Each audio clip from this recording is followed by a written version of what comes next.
Paula vjen nga familja e cila ka hapur pistën e parë të skive në Shqipëri. Dhe dini se ka hapur për familjen e vetë. Si nisi historia? Dëshira ishte e babait për të patur një pistë të skish, që ne mos kishim më shumë shpenzime jashtë shtetit.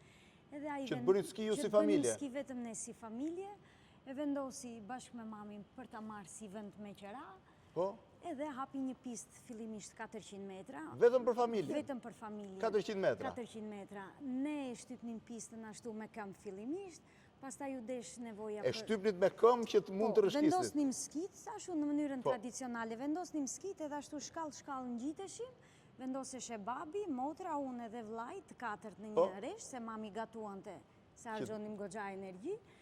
Kështu që e shtypnim. Ku rrinit atje të skit? Atje ne edhe sot kemi 6 bunkera. Në bunker rrinit? Në bunker. Më përpara rrinim ne, sot kemi disa dhime të cilat bëjmë bulmetin, ato produktet e bulmetit. Pra 4 bunker edhe 400 metra mal të cilët e bën pistën e parë në Shqipëri. Pistën e parë të skive në Shqipëri. E para fare është, E para fare e kompletuar me të gjitha pajisjet e mundshme, me teleferik, me një tapet. Sa vjet ka që funksionon?